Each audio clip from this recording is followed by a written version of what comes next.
Hello and welcome to Cedars Park, a historic public park in Cheshunt, Hertfordshire. These two very large London plane trees, here and here, were planted during the reigns of Queen Elizabeth I and King James I. There were several ponds and water features at Theobald's Palace, including this fish pond. Ducks enjoy having a massage under the falling water of the fountain.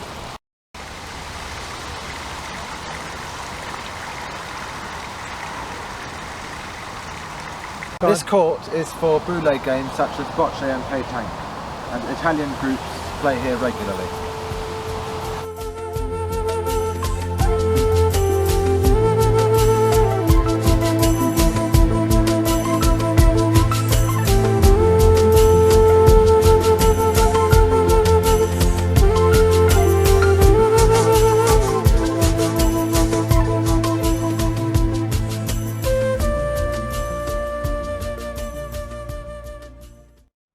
This maze was added in recent years and is based on a plan from the 1594 edition of Thomas Hill's Gardener's Labyrinth magazine, which was the first gardener's textbook in English.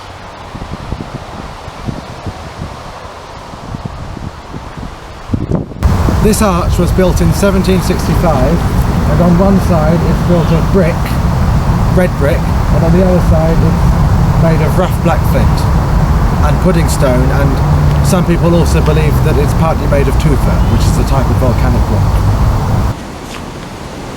There are several niches at the top of the flint side of the arch, and these may have been pigeonholes for catching pigeons, as pigeon pie was a popular dish at palaces at the time that this arch was built. These grottos may have been used as ice houses as an early form of refrigeration, or shaded grottos where people can sit in the summer. The grottos are made of brick with an outer layer of flint and other materials and an inner layer of plaster.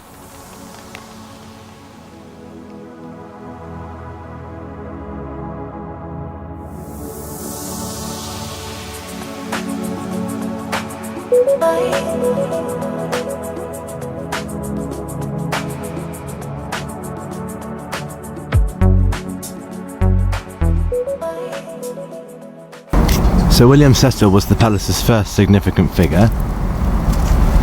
Then Queen Elizabeth I began staying here regularly as she loved it so much. Then Sir Robert Cecil acquired the palace and then sold it to James I. He spent much of his later life here and died here in 1625. Mountain Jennings was a silkworm keeper at the palace. King Charles I spent much of his childhood at Theobald's Palace and inherited it from James I.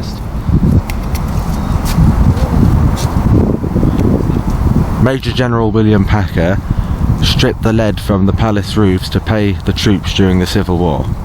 This plaque is in memory of Admiral of the Fleet Sir Hedworth Muse, who signed an agreement that the grounds of Theobald's Palace were to be handed over to the people of Cheshunt as a public park called the Cedars.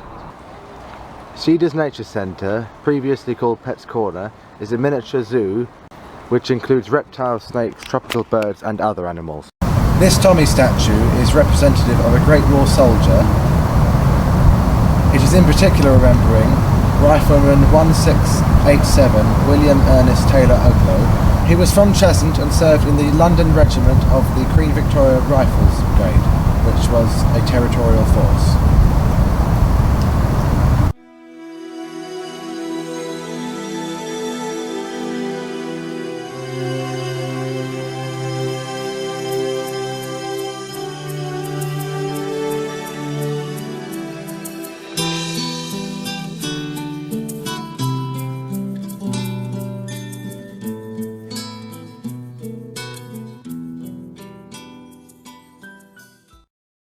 The tank behind me is a replica and is representative of a male Mark IV.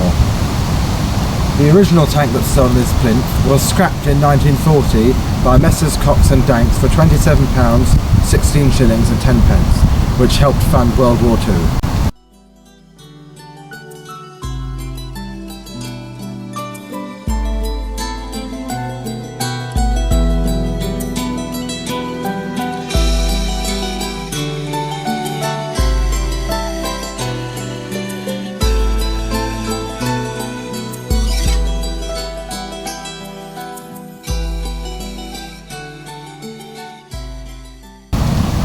This bench was added to commemorate the 100th anniversary of the end of the Great War.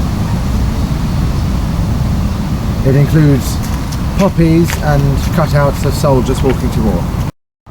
The reason this tank differs from the original tank is that it has cannons, hence the name male, whereas the female does not. It is also painted in a brown colour rather than the common muddy green which was used during the Great War.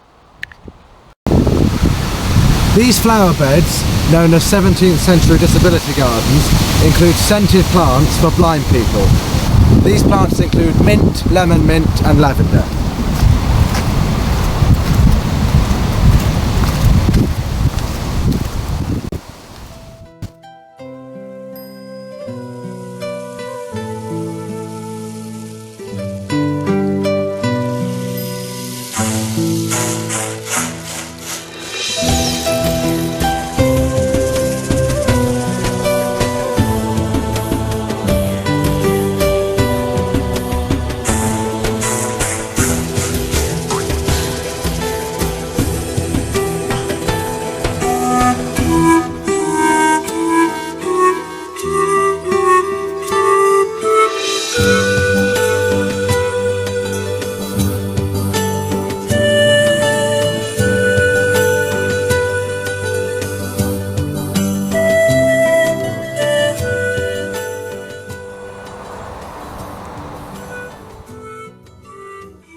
This is known as the Rose Arch and is surrounded by heavy vegetation.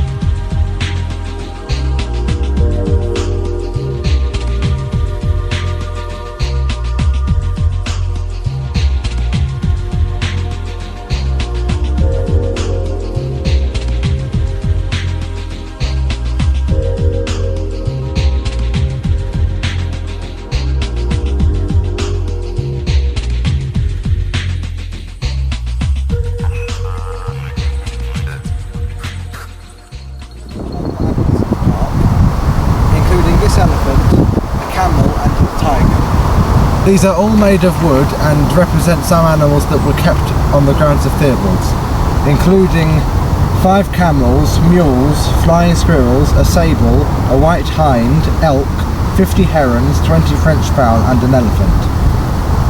And the elephant was fed on a gallon of wine a day in 1623, supposedly to ward off the cold.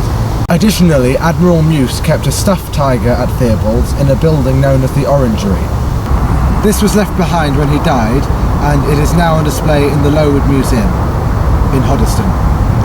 This is a puzzle totem pole that was added to Cedars Park in recent years, and it includes faces and outfits of people from the Elizabethan, Tudor and Georgian era.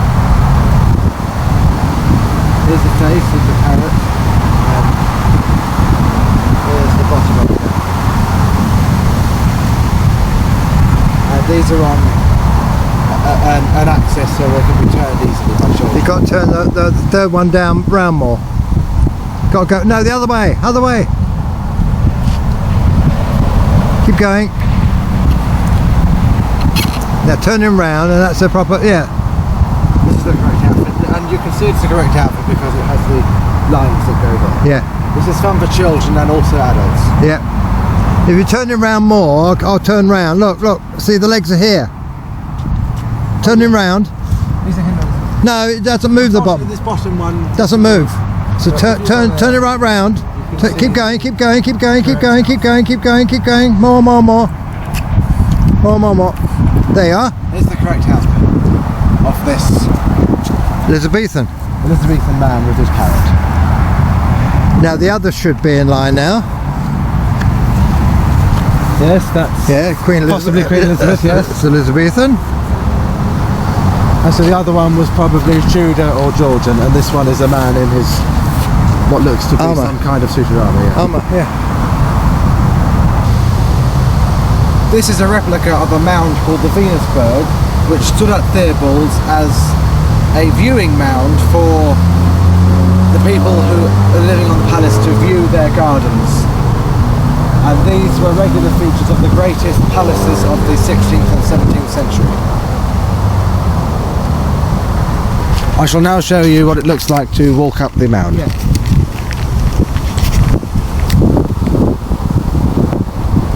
Unfortunately, at the time of filming, some of this surface has been damaged, this astroturf, as children frequently slide down the sides of the mound.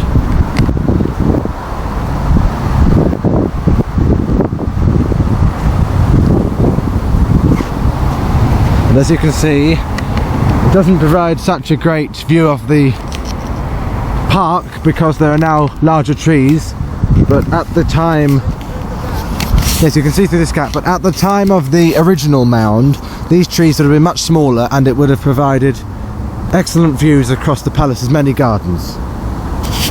In 1607 and 1620, King James I expanded Theobald's to include a 2,500-acre deer hunting ground. This was enclosed by a 10-mile-long brick wall. A canal was built through the deer park in 1613, which provided fresh water supply for London. After the Civil War, the land was reclaimed from the royals and became farmland. In 1613, King James I's dog, Jewel, was shot by his wife, Queen Anne.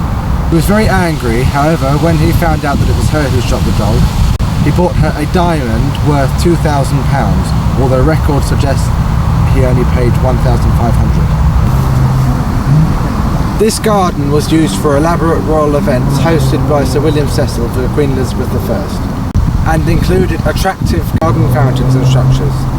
Some parts of the brick wall, such as this, have been restored using soft lime mortar to minimise damage from weather, frost and damp. This niche in the wall of the Great Garden is a bee bowl, and this is designed to hold an artificial beehive called a skep, which was usually made of mud or straw. Skeps were invented in Ireland around 500 AD, and their purpose is to shelter bees from rain, since the optimal conditions of a dry and warm climate inside a beehive often result in higher quality honey. There are several bee bowls around this whole garden.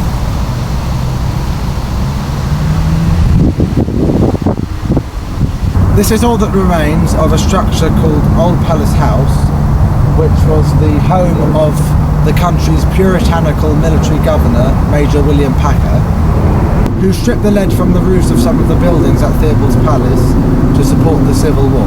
In the 18th century, this building was refurbished as a gentleman's villa. Unfortunately, the building burnt down in 1970. This is the only surviving well in Cedars Park, and since it is so close to this structure, these ruins of Old Palace House, we can assume that this well was for that building. Thank you for watching this guided tour of Cedars Park in Cheshunt, Hertfordshire. We hope you enjoyed it. Goodbye.